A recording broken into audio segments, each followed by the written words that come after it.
பேசியவை இணையமைக்கலாம். எங்களுடைய தாத்தா செய்வதாலும் எங்களுடைய தீவானும் இங்காத வேலும் பேசிய அவருடைய வாய்சான கிடைத்திருக்கிறது.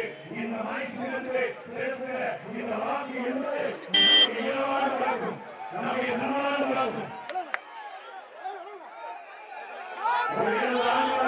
ஆட்சி 40 ஆண்டுகள் ஆட்சி, 10 ஆண்டுகள் வாகை நல்லாட்சி ஆட்சி, ஒட்டுமொத்த நாடு நாசமாய். ஆனால் தரமான சமமான கல்வியை ஆயிரத்தும் கொடுக்கும், தரமான மருத்துவத்தை கொடுக்கும், ராணுவ உழைப்பை தமிழ்நாட்டின் இந்தியாவின் சிறந்த பாராளுமன்ற தொகுதியாக மாற்றுவதற்கு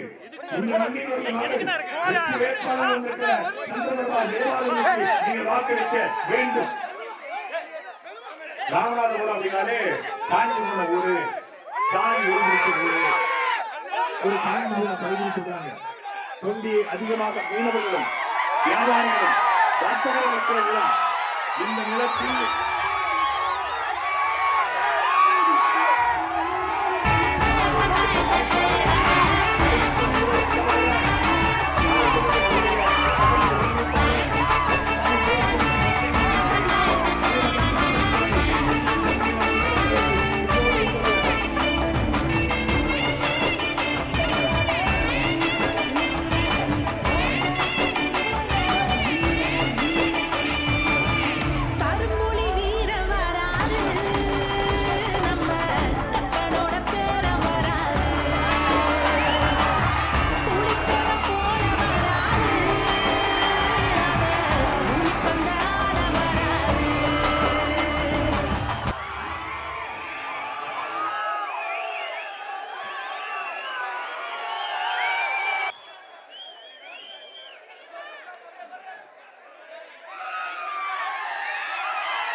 நாம்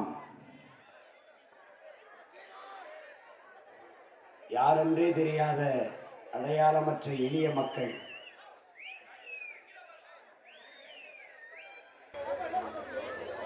ஒரு குடையின் இணைத்து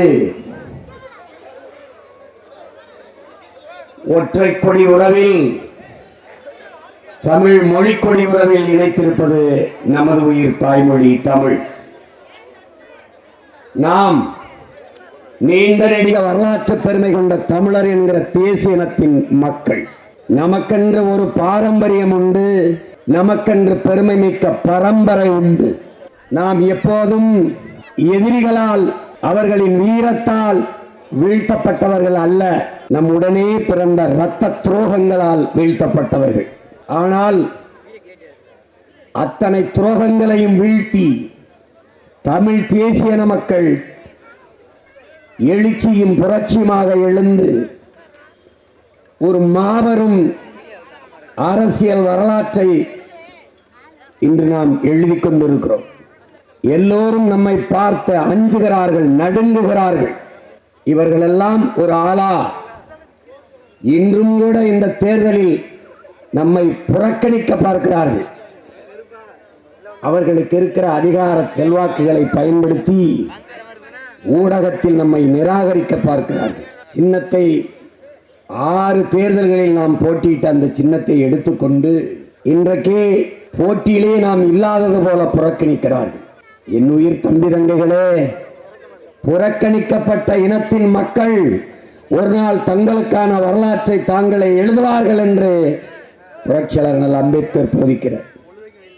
இந்த வழியில் வீரஞ்செறிந்த ஒரு இனத்தின் மக்கள் வீரத்தமிழினம் வீழ்ந்து போவதா, மானத்தமிழினம் மண்டியிடுவதா, ஆண்ட வரம்பரை அடிமையாவதா என்ற முழக்கத்தை எழுப்பி சிறு சிறு துகள்களாக இருந்த நாம் பெருமலையாக எழுந்து வந்து கொண்டிருக்கிறோம். இது முன்னெப்போதும் இல்லாத தமிழர் இனத்தில் மாபெரும் அரசியல் புரட்சி. அதனால்தான் இதை மாற்றத்திற்கான எளிய மக்களின் அரசியல் புரட்சி என்ற முழக்கத்தை முன்வைத்தோம். மாற்றம், எதிரில் மாற்றம், எல்லாவற்றையும் மாற்றுகிறோம். அடிப்படை அமைப்பு, அரசியல் எல்லாவற்றையும் தகர்க்கிறோம். இந்த அமைப்புக்குள் இருந்து நீ ஊழல் லஞ்சத்தை ஒழிக்க முடியாது, நீ நல்லாட்சியை தர முடியாது. தனியார்மய தாராளமய பொருளாதார கொள்கையை ஏற்றுக்கொண்டு நாட்டை வளர்த்தெடுக்க முடியாது. பிறகு எப்பொருளாதார கொள்கை? காந்தி கண்ட தற்சார்பு. காந்தியின் தனி செயலாளர் நம்முடைய தாத்தா ஜே.சி. குமரப்பா கண்ட பெருங்கனவு தற்சார்பு. பசுமை தாய்மை பொருளாதாரம் அவர் வழியே வந்த பிள்ளைகள் நாம் வகுத்து கொண்டது. நம்முடைய தலைவர் நமக்கு காட்டிய பொருளாதார கொள்கை தற்சார்பு பொருளாதார கொள்கை. இந்திரா காந்தி அவர்கள் தற்சார்பு பொருளாதார கொள்கைதான் ஒரு நாட்டின் பாதுகாப்பிற்கு, எதிர்காலத்திற்கு நல்லது என்று போதிக்கிறார்கள். நம்முடைய தாத்தா காமராஜ் அவர்கள் ஊரா நாட்டில் போய் கையேந்துவதற்காக நாம் போராடி சுதந்திரம் பெற்றோம். கூழோ கஞ்சியோ இருப்பதை குடித்துவிட்டு நிம்மதியாக படுத்துறங்குவோம். இதுதான் தற்சார்பு பொருளாதாரம். என் அன்பிற்குரிய சொந்தங்களே, அடுத்த வீட்டில் பிரியாணி கிடக்கிறது என்பதற்காக கையேந்தி நிற்பது தன்மான இழப்பு, அவமானம். அதுதான் இன்றைய நம் நாடு ஏற்றுக்கொண்டிருக்க பொருளாதார கொள்கை. உலகெங்கிலும் made in China, made in Russia, made in Japan, made in Singapore, made in America, made in German, India make in India. இது ஒரு வாடகை தாய் பொருளாதார கொள்கை. எப்படி என்றால், வாடகை தாய் பொருளாதார கொள்கை என்றால் வயிறு என்னது, கருப்பப்பை என்னது, ஆனால் குழந்தை என்னது அல்ல. நான் பெற்று அவனுக்கு கொடுத்து விட வேண்டும். இதுதான் வாடகை தாய் முறை. வாடகை தாய் முறையில், தற்சார்பு பசுமை தாய்மை பொருளாதார கொள்கை முறையில் குழந்தைக்கு தாய் பால் ஊட்டும் போது மன நிறைவடைவாள். வாடகை தாய் பொருளாதார கொள்கையில் பால் ஊட்டும் போது மன நிறைவடைய மாட்டாள் தாய். என்றைக்கு அந்த பால் ஊட்டியதற்கான கூலியை, அதற்கான சம்பளத்தை, ஊதியத்தை கையில் வாங்குகிறாளோ அன்றுதான் அவள் மனநிறைவடைவாள். இதுதான் வாடகை தாய் பொருளாதார கொள்கை. மேக் இன் இந்தியா என்றால் சீனா வந்து இங்கே தயாரித்து கொண்டு போகும். மேக் இன் இந்தியா என்றால் ரஷ்யா இங்கே வந்து தயாரித்து கொண்டு போகும். ஆனால் நிலம் என்னது, வளம் என்னது, பயன் அவனது. இதுதான் வாடகை தாய் பொருளாதார கொள்கை. அந்த பொருளாதார கொள்கையைத்தான் நம் நாடு ஏற்றிருக்கிறது. அதுதான் தனியார் மயம், தாராளமயம், உலகமயம். உலகமயம் பொருளாதார கொள்கையை ஏற்றுக்கொண்ட நாடு உலகத்தின் சந்தையாக இருக்குமே ஒழிய அது நாடாக இருக்காது, மக்களுக்கான வாழ்விடமாக இருக்காது. அறிவார்ந்த தமிழ் சமூக தம்பி தங்கைகளே, சந்தையில் வர்த்தகம் நடக்குமா, வாழ்க்கை நடக்குமா, வியாபாரம் நடக்குமா, வாழ்க்கை நடக்குமா என்று நீங்கள் சிந்தித்து பார்க்கணும். வியாபாரம் தான் நடக்கும். வியாபாரம் லாபம் ஈட்டிய பிறகு, வியாபாரம் முடிந்துவிட்ட பிறகு கூடாரத்தை காலி பண்ணி கொண்டு போய்விடுவான், சந்தை வெறிச்சோடி போகும். இதுதான் இந்த பொருளாதார கொள்கை முறை. அதை நன்கு கவனிக்கணும். தனியார் மயம், எல்லாம் தனியார் மயமாக போய்விடும். அறிவை வளர்க்கும் கல்வி தனியாருக்கு, உயிரை காக்கும் மருத்துவம் தனியாருக்கு, சாலை போடுதல் பராமரித்தல் தனியாருக்கு, மின் உற்பத்தி விநியோகம் தனியாருக்கு, தண்ணீர் உயிர் தேவை தண்ணீர் அது தனியார் முதலாளி விற்பார். அரசு மயிரை புடுங்கிக் கொண்டு ஓரமாக நிற்கும். அந்த வேலையை செய்தால் கூட பரவாயில்லை, இது ஆகச் சிறந்த வேலை. அதை விட கேவலமாக செய்யும். இவர்கள் உலக வர்த்தக அமைப்பில் வேர்ல்டு ட்ரேட் ஆர்கனைசேஷன்ல கையெழுத்திட்டார்கள். அதன் பொருள் அது என்ன அர்த்தம்? உலக வர்த்தக அமைப்பு. அவன் கொள்கை என்ன? கல்வியை கொடுப்பது, மருத்துவத்தை கொடுப்பது, போக்குவரத்து நடத்துவது, மின் உற்பத்தி செய்து விநியோகம் செய்வது, சாலை போடுவது, பராமரிப்பது, இதெல்லாம் அரசின் வேலை அல்ல. இதெல்லாம் தொழில். இந்த தொழிலை தனியார் முதலாளிகளுக்கு கொடுத்துவிட்டு அவன் கொடுக்கிற கமிஷனை வாங்கி கொண்டு கையெழுத்து போட்டுவிட்டு கம்முன்னு இருக்க வேண்டும். அதற்கு பேர் தான் கவர்மெண்ட். இதுதான் இந்த கவர்மெண்ட். இந்த கொள்கை இருக்கிற வரை உன் நாட்டு பிரதமன், உன் நாட்டு முதல்வன் எவனாக இருந்தாலும் சரி, வெளிநாட்டு உள்நாட்டு முதலாளிகளுக்கும் சொந்த நாட்டு மக்களுக்கும் இடையே தரகு வேலை பார்க்கிற புரோக்கராக இருக்குமே ஒழிய தலைவனாக இருந்து மக்களுக்கு சேவை செய்ய முடியாது. இதை எந்த கொம்பனாலும் மறுக்க முடியாது. அதுல மோடி இல்லை, அவங்க தாத்தா இல்லை, அவங்க பாட்டை யார் வந்தாலும் மாற்ற முடியாது. இப்ப மோடி யாருக்கு வேலை செய்கிறார்? அதானி அம்பானி ரெண்டு முதலாளிகளுக்கு இடதுகை வலதுகையாக இருக்கிறார். நீ 3வது முறை வந்தால் என்ன செய்வார்? உலக பணக்காரராக 3வது பணக்காரராக தான் இருக்கிறார்.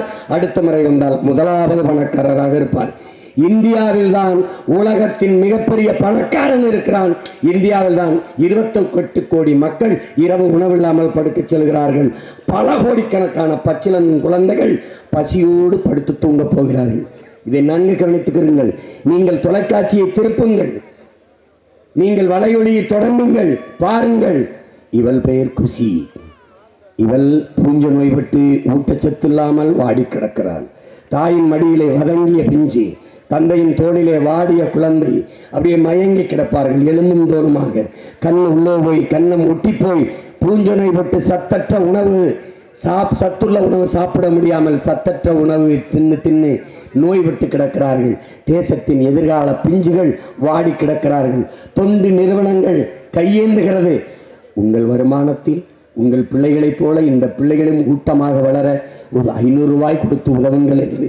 அப்போ சில்ட்ரன்ஸ் வெல்ஃபேர் ஃபண்டுன்னு குழந்தைகள் நலத்திற்கென்று நீ ஒதுக்கிற பல ஆயிரம் கோடி எங்கே ஓடுது? ஓடி சொல்லுங்கள் மிஸ்டர் மோடி என்று கேட்கிற காலத்தை நீங்கள் எழுப்பணும். என் அன்பிற்குரிய தம்பி தங்கைகளே, ஆழ்ந்து சிந்தியுங்கள். தேசத்தின் எதிர்கால பிஞ்சுகள் வாடிக்கொண்டிருக்கும் போது வளர்ச்சி என்று வாய்களிய சொல்வது எவ்வளவு வெற்று கூச்சல், வெறும் வார்த்தை என்பதை நீங்கள் உணர வேண்டும்.